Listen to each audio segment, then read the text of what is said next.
and sit down.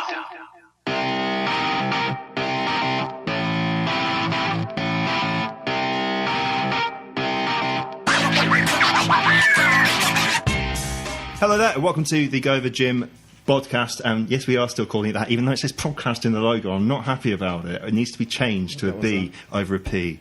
I mean, it looks more professional, but anyway. Hi, I'm Matt Charlton, and David Gover is with me as usual. David, how are you? Yeah, I'm all good, thank you, Matthew. Yeah, all good. What's happening this week? What are the parish notices? All kinds. Well, tell me them. Well, first is that Gover Games, 1st of July, and I've been spending. The card's been out, bought some fun stuff for it, which I'm excited for. Cool. Other than that, we've got the summer camp. We're having a sale. Hold on, what's the fun stuff that you've been spending money on? I want it to be a surprise. I might. Are they inflatable? No, one of it's like a big structure. I like any kind of hardware, and one of it's a big structure. And it's yeah. That's all you're giving away. So yeah, it's going to be fun. Okay. But yeah, that's what when you're about to spend some money and you get that horrible, anxious feeling. Yes. Yeah, I've got that at the moment. Just constantly. Yeah. Absolutely constantly. Can't control it. So is loads of weird stuff arriving at your door every day, pretty much? Yeah. Christmas every day. Brilliant. Takeover. Brilliant. So when's that, sorry? 1st July. And is there a website on its own, or is it part of the Gover It's on the Gover Gym website. Okay. I think it'd be a good idea to build a separate website. Conversation for another time. Yeah, maybe not for a show. Yeah. Yeah, cool. And you've got the summer camps coming up as well. Well, the main thing with that is that we've got a sale on for all of June, which takes the price down to 40% off. 40% would you believe? Off. So snap that up. Check that out at goversummercamps.co.uk. Lovely. Yeah, and I've got something I actually haven't seen on this sheet before. Had my ego checked. Folfio Wilson. Oh, that's supposed to be Rolfio and Wilson. Right. Because I've got. Or you don't try and type with your face. I'm not very good at typing, and bang it on the keyboard. But enough of that. You're sitting very close to me still. I'm feeling quite vulnerable. Yeah, actually, I don't like it. I'm normally relaxed. I can lean back, and you've asked me to get too close to the microphone. Strange. It all makes me feel a little bit anxious. So, have you had your ego checked? Well, wedding's coming up. I'm trying to lose a little bit. I still can't get in my suit trousers that I bought. And so I'm desperately trying to shed a bit of timber around the middle. How much are we talking? I reckon I've got another centimetre before that button isn't good to. What weight-wise, though? Come on. Oh, I don't know. Hopefully I can hold on to the weight. Why don't you get an infectious lung disease or something? You lose loads of weight over a very short amount of time. I cannot recommend a better diet. You get quite good abs from the coughing as well. Yeah, but I don't have to moan about it. Yeah, but that's the fun. You can tell people afterwards. They go, oh, you've lost weight. Where have you been? I've been really ill. And then they go, oh. No, it's not my thing. Oh, okay. I get all miserable and after this huge bell system that I have to rig up so Claire can look after me. Whereas I was in the bubble of joy when I was ill, obviously. But some people handle it better than others. Okay, fair enough. I'm not a coper, Matthew. No, I can see that in your eyes. Sorry, you haven't said how you. So I decided to these two lads that I was training with, Hayden and Joe Wilson. Folfio. Yeah. Into their CrossFit, and I thought, how hard can it be? And also, part of it was a clean and press, heavy clean and press, and I thought, well, I'm stronger than these clowns. So I'm presumably this is with the barbell. Yeah. Right. Yeah. And it was 50 double unders. So like when you're skipping and the rope goes under your legs twice, that's like 1 rep. And then it was 6 clean and press, and then it was 9 burpees over the bar, chest to floor, and then it was 12 hand release press ups. And you have half hour, do as many as possible. Oh my god! So I was aware that I probably wouldn't win, but obviously I was trying to win. Yeah. Oh god! And people, just to put it in context, I got 6 rounds. Not that impressive, which would have been okay if the boys beat me with 7 or 8. But I think Hayden got twice as many as me. Oh dear. I have never felt so deflated. What an utter prick. And how have you come back from it yet? Are you still stewing? Are you still bounce back? I'm like, no, I'm stronger than him. Don't need to be good at that as well. So you're going to challenge him to something? Yeah, I've been angling for an arm wrestle all day. But is there going to be one? We should have brought him up here for it. That's how we should have opened the show, or maybe closing the show. We should bring Hayden up for an arm wrestle. Yeah. Is he around? Let's bring him up for an arm wrestle to close the show. David versus Hayden. Desperate time. I'm scraping the barrel there, Matthew. I don't want to do that. Oh, come on. Everyone wants that. And everyone in the room wants that. And we've got a new feature, which we really should have some sort of theme tune for. Track of the week. We're going to sort of slowly make up a playlist, I think, on Spotify. And we're going to play it in the gym when there's enough tracks on it. We're going to play it in the gym so people can go, oh, that was the track of the week on the Gover podcast. I call it a podcast now. Matthew, yes. I'm going to stop you there because your choice is one of the worst hip-hop records that's ever been made ever. Do you know who Bismarcky is? You know who Bismarcky is? It's he makes amazing. He's like the one who... We can't sing it because we have to pay for it. He's like a... he's basically like a comedian. He's a one-hit wonder. And sort of like the most gimmicky rapper ever. Yeah. And he made a track where he just sings massively off-tune, off-key. Yeah. And he's like hammering a piano. Yes. And that's what's getting you buzzed up. It's amazing. Yeah. I went the other end. I chose a good track. And went for Blue King Brown. If you do say so yourself. All Nations. Please do check it out. It's a fantastic Blue King song. Brown, All Nations. It sounds a bit like Santa Gold, if anyone knows. Yeah. Santa Gold. Yeah, exactly. It's really good. Nice. And Zoe, who we haven't actually introduced yet, but she's made a choice as well. Zoe, can you tell us about your choice this week? Yep, I went for High Alert, which is by Netsky. Okay, I heard a lot of auto-tuning in there. No, it isn't. It's my bugbear at the moment. Is Yeah, but there's no auto-tuning in that record. There's auto-tuning in there. Matthew. Oh, look. It's a wicked record. Check that out as well. He only calls me by my full name when he So knows go the wrong. listen to listen to High Alert and then listen to Bismarcky, Just a Friend afterwards. You will love it and more. see when your performance peaks and when it troughs. A bigger smile on your face while you're working out. That's what I advise. Definitely. That takes up. Well, I'm a huge hip hop fan, a huge ambassador, and just that record particularly. I thought better of you. It's amazing. For someone who used to be on who was on a credible radio station. Yeah, a radio station and was paid for their ear. Paid for my ear? God, that should go on my CV. It's really let you down. Amazing. Let's move on quickly then to the news. So, have you heard this? Hold on. Let's bring what? What now? Well, you haven't. You've been really bloody rude, Matthew. I'm about to introduce the ladies. What? Do you know what? You're not going to ask Jenny what music she's listening to? There isn't one written down here. It doesn't mean she doesn't have a favourite song. I live and die by this sheet in front of me. Well, I'm incredibly sorry, from Jenny. You did ask me, and I do quite like Tom Zanetti, You Want Me, because it's got a dirty bass in it. And it's good for squats. There you go. Dirty bass, good for squats. Does that mean whatever workout you've got, it comes on your headphones and you're like, right, drop it to the floor? We should probably introduce the people who are talking that you don't know. So we've got Zoe Hughes. I thought her name was Zoe Alice for ages. But anyway, we've got Zoe Hughes and Jenny Walters. We'll introduce them properly in a minute, but first we'll do the news with them. And I want to ask you two, have you ever heard the word flexitarian before? I think no. I have heard of it. Do you want to take a stab at what you think it might be? Is it someone who sometimes eats meat, but then sometimes is veggie? Exactly. Yeah, it's someone who's got a very... someone who's good at yoga. Yeah. So, like, 90% of people... No, look, listen. This is from Vice magazine. New research claims that a pro-vegetarian diet in which meat and dairy are reduced but not excluded could significantly lower chance of obesity. It's sort of stating the obvious. Listen to the isn't it? wording there. Right. Just could significantly... it sounds already airy-fairy. I've already lost hope in it. It's very tentative. Vegetarianism with free passes thrown in. I quite like the sound of that because I have been thinking of cutting down on my meat intake as well. It's also not something you can be annoying about in restaurants, is it? And go, Exactly. I'm a flexitarian. Well, you could try. You could eat anything. You could try, but you'd probably get something thrown at you or your food spat in, I'd imagine. I think I might do that. Simon Amstel, everyone heard of Simon Amstel? This is actually really good. It's called Carnage. It's on iPlayer still, I think, and it's based in the near future. Everyone is vegan and they can't understand how we could eat animals, basically. But it's done through flashbacks and explaining how they got to that point, and it's done in such a clever way. And it's the most convincing argument I've ever seen to cut down on meat or be vegan. So convincing. And I'm such a meat eater. Ryan, our friend, Mr. Kurd, he's gone vegan. What? And immediately it turns into Well, who knows what they talked about before they're vegans? That's what vegans do, though. I mean, we need to veganism. We should have one on to defend themselves. Antonia's vegan, isn't she? Yeah. We'll get her on about talk about the competition, and then she can defend veganism as well. Yeah. I think that might be a good idea. And part 2 in stating the bleeding obvious. It's not possible to be fit and fat. Major study finds. Study of 3.5 million Britons. That's a big study carried out by researchers at the University of Birmingham, presented at the European Congress of Obesity. They won't be allowed there soon. In Porto, says metabolically healthy obese people are still at higher risk of heart disease or a stroke than those with normal weight range.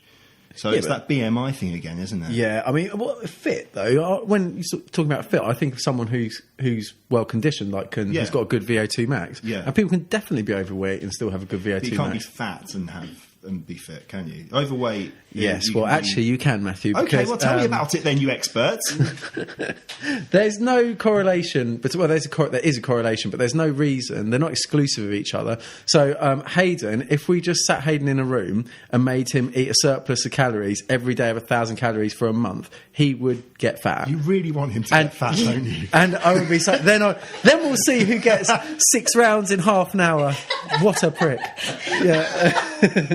But anyway, he would still be massively fit and he'd still have a really good VO2 max, and he'd be obese as well. I'm proof positive that you can be thin and unfit. What's it called? It's called skinny fat, isn't it? Isn't that the expression? Wait a second, Jenny, you're not unfit. You should see me on the road. It's a mess. Should see me today. I almost keeled over. It would have been hilarious had anyone been watching. Yeah, Matt's had his grand return today. Not so much grand. I returned. Well, he announced himself as he came through the door. Everyone relax, I'm here. Yeah, you can start training Arms again. Wide. Yeah, absolutely. It was truly horrible, and I had to stop early. I can't believe how really didn't finish the session. No, I had to stop one exercise early. And how many weeks out was that? 5. Oh, man. It wasn't. So you didn't take heed to the advice of shuffling down your I did workout? a part. I think what got me was the goblet squats. I did a 28 goblet squat. So I took the heaviest kettlebell going and did that, and that was just silly. There you go. Really. That ego of yours. Should have gone lighter. Yeah. Let's move on to today's main topic, which is why we've got Zoe and Jenny here. Today, it was Mental Health Awareness Week last week, I believe. Zoe's got no idea about that, but yes, it was. And today we're talking about depression. So what's the technical term for the sort of depression we're talking about, Zoe? I would stick with just depression. Okay. But the kind of diagnostic term would be major depressive disorder. And there's sort of different grades is probably the wrong word, but there's different levels within that, aren't there? There's sort of severe, there's moderate, and so there's it's usually classified as mild to moderate, and then moderate to severe. Okay. And then you can also have sub-threshold symptoms of depression. And you can have sort of reactive depression as well, can't you? That can fade away with time because of grief and stuff like that. Yeah, so usually there will have been a significant event that would have occurred to lead to someone experiencing those symptoms. Yeah. And with a reactive depression, it's usually that there's been a really quite severe event like grief, and then like you said, the symptoms will subside over time, whereas with a more kind of general depression, it's usually kind of much more long-term. So is it a lifelong thing generally with the illness, as it were? It depends whether you seek support, because there is evidence that talking therapies and antidepressant medication can be effective in reducing. We should probably say what you do, because it's not just someone we grabbed off the street to talk about depression. Yeah. What is it you do? So I'm currently a trainee clinical psychologist at the University of Surrey, and will hopefully be qualifying at the end of September this year. Full-blown doctor. Yes. And so what specifically are you focusing on at the moment then? What's your specialism? I haven't actually gone into a specialism yet, but over the course of my training I work in different populations. So I spent a year working with adults in secondary care, which is sort of severe and enduring mental health problems, and also with child and adolescents with mental health difficulties. I've also spent some time working with people with learning disabilities, and older adults with mental health difficulties, and then I'm currently in my specialist placement working for a charity for veterans. Wow, that sounds tiring. Yeah, and we also have coursework and a thesis to do alongside that. Oh, so easy. The doctor title doesn't come easy. And on top of that, she's an incredible athlete as well. You won the Gover Games last year. Defending champ. Your name is on the board with the misspelt woman's pride. What is it? It's not women. It's grammatically incorrect and it infuriates me every time I look at it. Are you joking? No. It says woman. Woman's prize. And no apostrophe either. So woman with an A, and it should be woman with an E and an apostrophe S. Oh gosh. Every time I see that, I want to throw something at it. A shoe. Sorry, mate. We will change that because that's no good. A big shoe, maybe. And Jenny is here as well. And Jenny, you're an actress. I am. An actress. So make sure you pronunciate, please, and project. That'd be great. And you suffer from depression, and you very kindly agreed to come in and talk about it a little bit. And we're talking about it today in respect of, well, mainly in respect of how exercise can help. So do you want to tell us a little bit about how exercise has helped you, and then we'll talk about the gym a bit later. Yeah, I mean, I think everybody's aware of what endorphins do, and they give you that high. And just if I had a break, through illness a few weeks ago, and then couldn't get in because of the kids and everything, and I just sort of felt myself dropping lower and lower and lower, and I just needed to get back in, and I did very quietly and very gently and very slowly, and built myself back up again. But yeah, it's just that. To keep you buoyant. Yeah. Really. And the how same high long that everybody gets after a workout. You just really need it if you're someone that dips. And how long have you been suffering from depression that you know of, anyway? That I know of. I think just all my life, really. Unfortunately, I have a family full of depressants, which that tends to. Sunday lunch was fun round our house. No, there is obviously lots of happy times, but there are also some quite low times. Yeah, and whether it's nature or nurture, I don't know. I think I probably had a bit of both. So I was a very anxious child and just grew up with it, and then had some major sort of traumas in my life that brought me down. And when did you decide to get some help? Not until after the birth of my first child, really. Okay. So was it postnatal depression then? Came on?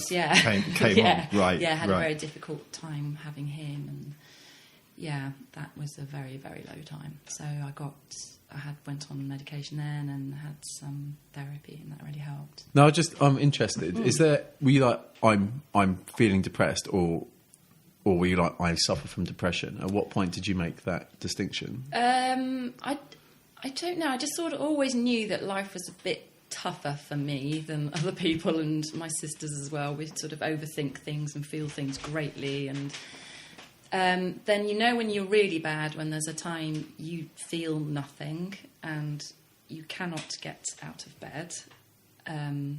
Obviously, since I've had the kids and I've had to. There's been moments I've been sitting in bed and Thomas has come in and gone, "Oh, you're not out of bed." And I'm like, and one morning I just went, "I don't know that I can," and he talked me through it. He doesn't know I have depression or anything, but he just said, "Come on.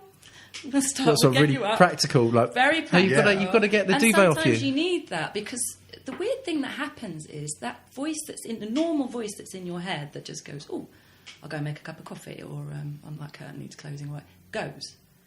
That voice stops. The one that motivates you to do anything just stops.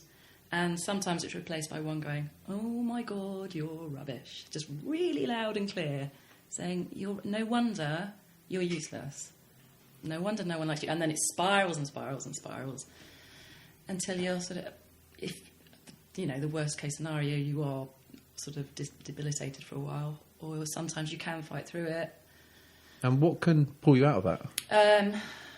I don't know. For me, I just it's with time, the kids, isn't you it? just have to. And sometimes you just have to. I just have the energy to get up, get the kids to school, come back and go to bed.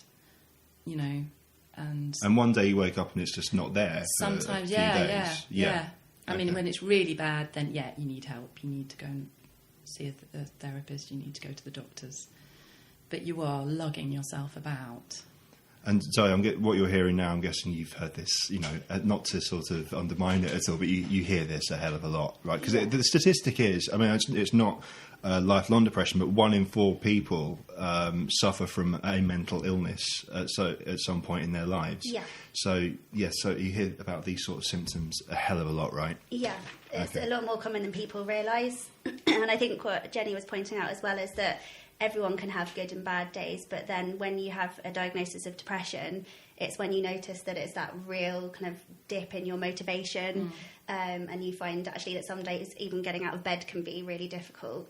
And I think that's why sometimes people have to recognise that actually when you are kind of managing day to day, doing your kind of usual daily chores seem fair enough, but when you're suffering from depression, those become that much harder, and even just getting out of bed is an achievement in itself. And do you find when you're very bad, it's where your body hurts, all your muscles ache, and for no reason.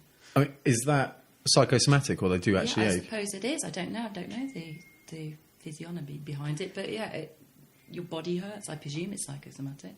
Yeah, there is actually some research, I think, I can't quote it, but there is research into physical relation to mental health difficulties, but I would say, it's probably psychosomatic. And that kind of just that real dip in your motivation just means that just getting going feels painful. And do you find when depression is diagnosed in a person who's possibly been suffering it from a very long time, that it helps them, that actual diagnosis helps them and makes them sort of give it a label that it's no longer part of them, it's an illness? I think it varies from individual to individual. So for some people, like you said, it's just a label to help people understand what's been going on with them. So it's that, they're not different or unusual, or there's nothing really wrong with them. They're going through something that is genuine and something that a lot of other people are experiencing, as you pointed out. Something it's classed as a serious illness as well, isn't it? I mean, the more severe end of depression is an actual serious illness, but by, I think it's the World Health Organization, I believe. Yeah. I hated the diagnosis because really? I'm someone who always wants to win, always wants to be the best, really pushes myself, and I felt like I failed at everything. And especially with postnatal depression, I hid it. You have to tick these boxes, and I had every single symptom, and I hid it because I thought, don't take my baby away, and that's where you're at, God. And I hated it. I didn't want that label. I still don't want to this day. But what is better for me is finally sort of talking about it to people, and actually nobody's head's exploded. I was going to say, I love how candid you are with it, and I think that's got to be a really healthy place to be. Well, that's a new thing. That's something I've suddenly gone, as a grown-up, you go, oh, actually, the world hasn't ground to a halt, and nobody is going to think any differently of me. Yeah, and I think it's maybe a thing, especially in the UK, over just maybe the last 5 years or so, that people are starting to talk about it more. I think it's been more that way in the States for a long time, because people go, I'm going to see my shrink, and it's like going to see the dentist. Yeah. Here, people are being very British, stiff upper lip about it, and was seen as a weakness. Yeah, there was always a stigma and a failure. Yeah, absolutely, and people go, oh, mental. Yeah. Oh God. I don't think anymore though. I think there's enough.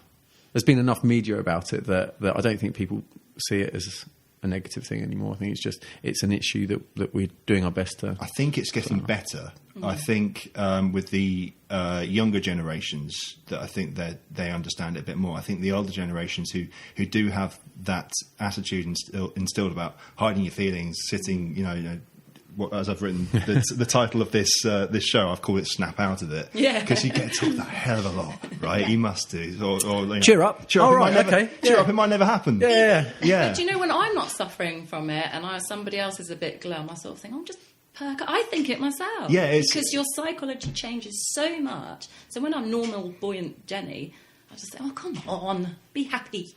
So I forget. Yeah. It's what they call you, as buoyant Jenny. I've been called many things. I don't know. We were talking about that form that you have to fill in. Yeah. It's 1 to 7 or something like that. Are you having trouble sleeping or sleeping too much? That sort of thing. Yeah. I was reading this thing about it yesterday, that form is formulated by a drugs company. Oh, interesting. Yeah, a drugs company that makes antidepressants. Have you heard this, Zoe? I don't know. Do you know what the form is called? Or? It's the PHQ-9? That's the one. So the PHQ-9 is a questionnaire that's given to people to measure the severity of their symptoms, as you've already pointed out. And it's usually used in psychology teams to sort of see how people's severity of their symptoms are when they first come into the team. Right. And then as the course of therapy goes along, it's a really helpful way to track the severity of their symptoms. But often psychologists will use them qualitatively as well. So they'll use them to talk through them with the person. Yeah, there can be a starting point, can't there, for a conversation? Yeah, because often it can be quite difficult to go and visit a psychologist or psychiatrist for the first time and just openly talk about your symptoms. So it can be quite a helpful way to get that conversation going, and then be used as a helpful tool to track how things are going and whether therapy is actually making a difference. So you do actually find that a helpful thing? It doesn't boil things down too much to sort of easy answers then for you? No. And also with the NHS, it is a way of tracking how things are going and making sure that the therapies that are being used are effective and helpful for people, and then checking whether there's something else that can be used instead. Okay. Because in the NHS, it does come down to sort of numbers and outcome ratings and things as well, so you can track it. We'll talk a little bit about depression, because we are going to talk it in the context of exercise generally, and it's probably a unique experience, but what happens to your body when it's depressed? I mean, I know that it's not really known still, is it, that much? Because it used to be a chemical imbalance, and then that's been disproven and all this. So what does happen to the body? If I could answer that question... Yeah, you'd be a doctor by now. Well, yeah, exactly. I think there are lots of different theories. I think the most important thing is to actually ask the individual who's going through the experience, because I think that's the movement that we're all going towards now in psychology, is that yes, a diagnosis is required in order to allow someone to access the support they need. But actually, the way that we work with people is by talking through their individual experience of their symptoms and what's going on for them, so that we can understand what's going on for them, and then how we can work on that to help them feel better and work towards a goal that they want to work towards. So in terms of people's experience that I've come across, it will be things like being really physically slowed down. So I guess if you just had yourself on kind of slow motion, press that button. Yeah. And just like Jenny was saying earlier, that sense of everything becoming a huge effort. So motivation being kind of dropped. So can it be anything as simple as sort of a low production of endorphins or something like that? Or serotonin? Serotonin, is that the right thing? Yeah, can it be anything as simple as that? I mean, I don't know the evidence again off the top of my head. But David, why did you invite her? I can only apologise. What a rookie.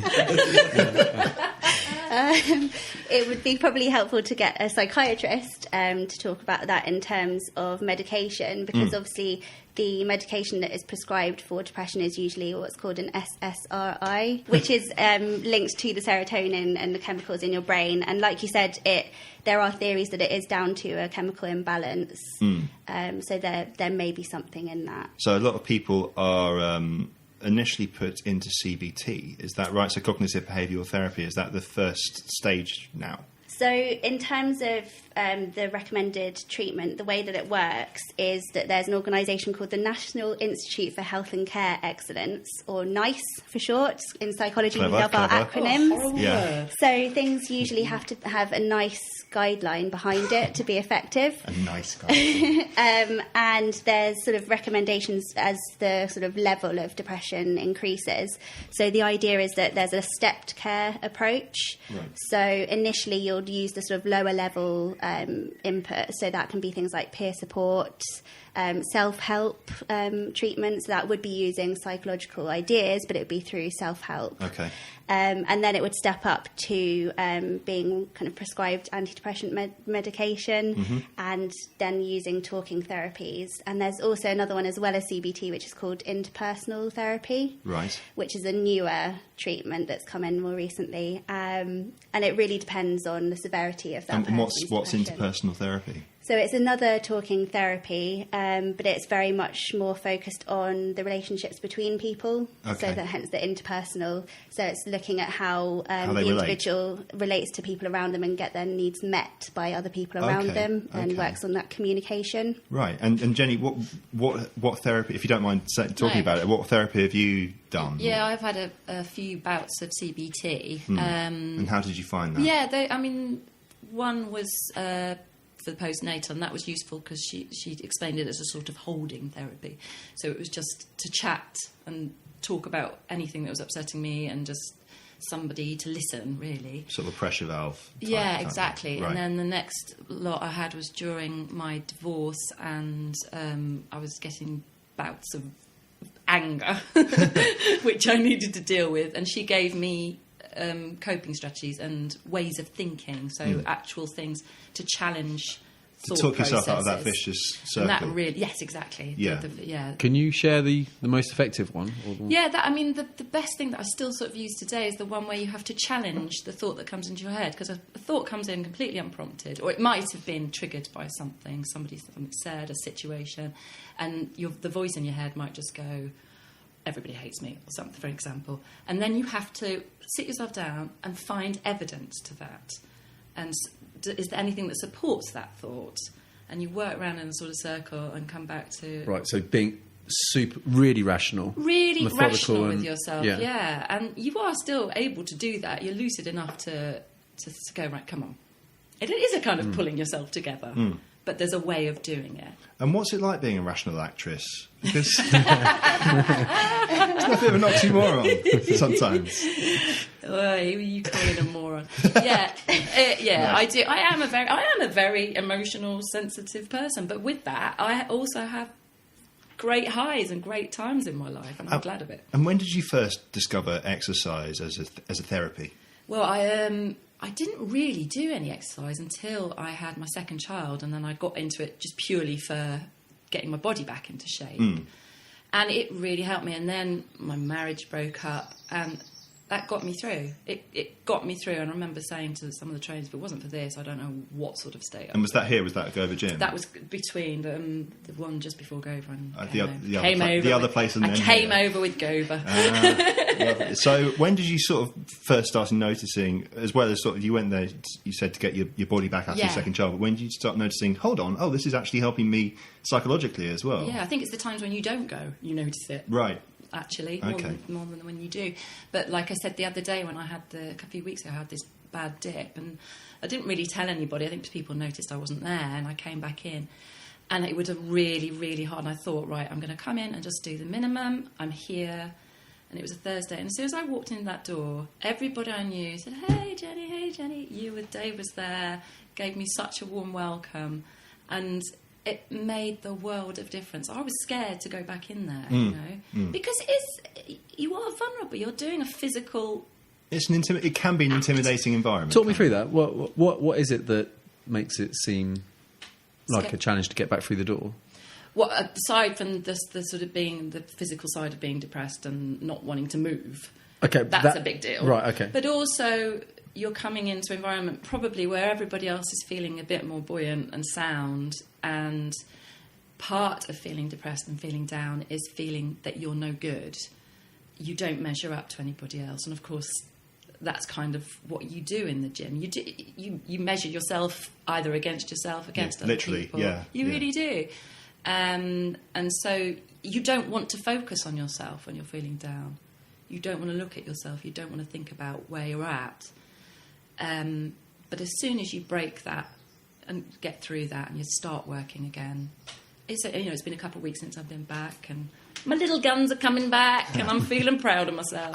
And also, that part of that CBT therapy, you're saying that everyone there is, in better shape or feeling better than you. Is part of that therapy telling yourself, actually, they're probably not. There's someone in the corner probably going through the same thing. Yeah, or that's feeling shit challenging that about thinking themselves. as well. Yeah. You do. You've got to just learn to. The only way I can cope is if I recognise those thoughts are coming and See the challenge warning them. signs. Yeah. I always liked the person in your life who you think's the single most together person, maybe someone you look up to, talk to them Thank properly. you for looking at me when you were saying that. I made eye contact with everyone. I don't want to discriminate. Yeah. But talk to them in depth, really ask how they're doing for more than half an hour. And they've got the same insecurities, issues, Absolutely. highs and lows I as just told everyone a few else. people that I was doing this, and the amount of people who never opened up about their mental health, I was amazed that so many people have said. And it's why it's so important to do something like this, because Yeah. it will, even if it prompts 4 people, Yeah. which is our listening base, I believe, at the moment, to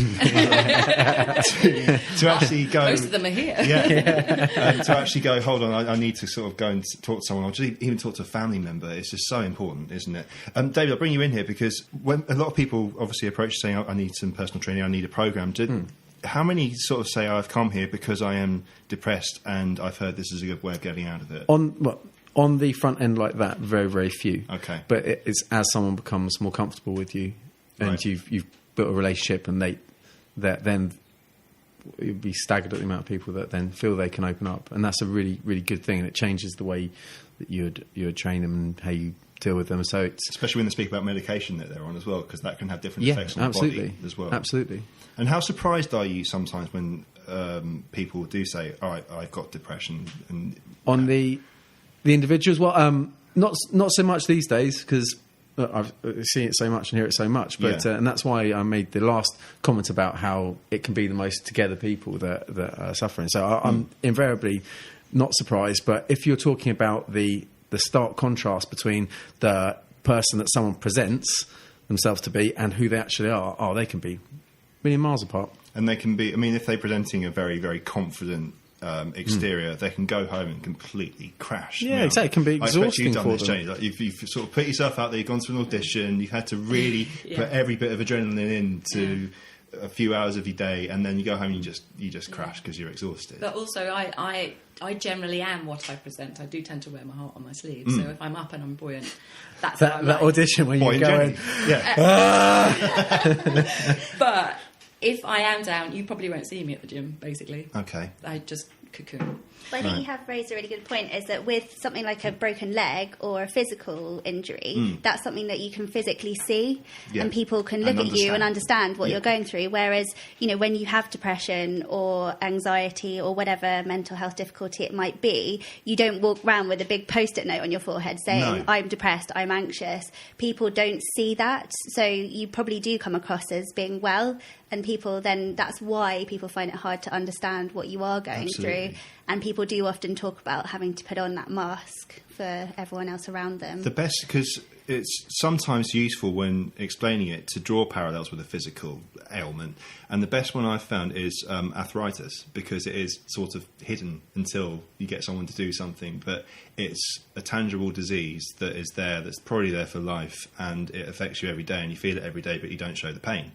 And that's probably the closest parallel that I've come across to try and describe depression to someone that can't quite get a handle Yeah, I like that. on it. Yeah, is Yeah, that it's good? good. Is that No, good, it's good, everyone? actually, yeah. Positive reinforcement. Thank you very much. Lovely. And So but clever. That leads into about the Gover stuff, positive reinforcement. You Yeah. guys do play a big role in people that come in and might be feeling a bit afraid. The moment that you go, brilliant, you're doing brilliantly, or great to see you. Yeah, someone or- bounces up to you. and someone comes and gives you a big hug. Oh my gosh, it makes the world of difference. And when you see progress in your program as well, Yeah, that's amazing. It really is. That's what gets me, Jack. I am by no means would I say I suffer from depression at all, but I've had times where I've had injuries that have stopped me from being able to train, and my Claire doesn't know what to do with me. She's like, "You're useless to me. Go away." Yeah, so it really affects me massively. Yeah, it lifts you. I think because you do get that release of Endorphins. endorphins. Yes. But also, I like the idea with exercise that everything else can be going shit. Everything can be anarchy in your life. Yeah. But if I've got I know what weight I did this week, and I know that my progression should be here, and I can see that I'm making improvement. That's something I can control for Absolutely, one, and yeah. it's something that I think I like numbers. I quite like that, seeing that everything's going the right way, Yeah. and that gives me a huge, probably more satisfaction than it should do, Matthew. Well, we haven't talked about that properly, how important routine is in getting through depression and sort of getting yourself, if you can, to something like the gym every day. Because, routine really does come into it, doesn't it, Zoe? 100%. That's one of the first things that I would do with someone is establish a really good structured routine, even just starting with getting out of bed at a certain time every morning. That can be the first place to begin, because actually when people are really depressed, even that feels too much. Yeah. And then slowly building up and going from there. And another thing is another acronym I've got for you is ACE activity. So that's something that I would talk through with people, and it's this idea that every day do something that brings you a sense of achievement, a sense of closeness to others, and a sense of enjoyment. Okay. So that's the ACE. I like that. Yeah, I do feel that they've come up with these words and then worked backwards to them. They're like, right. I've got another acronym for you. It's funky. It's free, unified. Yeah. Go on, carry on. No, my brain's not that good. But routine is, so important. And I guess the point with that, it's, a lot of these things aren't rocket science, and they probably are quite obvious when you explain them. But that's the thing as well with someone who's going through a complex mental health difficulty. It doesn't have to be something really complicated that can help. Often the most simple strategies can be the most helpful. So like Jenny was explaining, the thought challenging, that's something that's a huge part of CBT across many different mental health difficulties. Yeah. And once you go through it, it sounds like it's so obvious, but once you can get that kind of cracked, then that makes a huge difference to people's mental health. Guys, we're actually almost out of time. It's been really, really informative. I've got one final question for both of you, because, coming from different directions. What would you say to anyone listening right now who's worried about themselves or a loved one? We'll go to you first, Jenny. What would you say? If you haven't got anyone close to you that you can talk to and open up to, which I think is a really good idea, then your GP is your first port of call. Okay. And Zoe? I would second that. So if, like Jenny said, there's no one close to you that you feel able to talk to, I'd recommend going and having a chat with your GP, and being inquisitive as to whether antidepressant medication might help, or whether actually there's some form of talking therapy that might help, because talking about it is the best thing. Yeah. Particularly because we are moving towards a generation where people are opening up about mental health. And it makes it less frightening if you talk about it. Absolutely. If you normalise it, it's less scary. Well, just give out a couple of numbers now. The Samaritans, 116 123, and there's Sussex Health in Mind, which is the local authority, which is 0300 00 30130. Guys, thank you so much for coming in. Jenny, especially thank you for sharing, because it must be quite hard. Yeah, it was. And David, thanks for sitting here and saying stuff. It's always a pleasure. So we'll be back next week, probably with Antonia, who's recently won what? What's she won?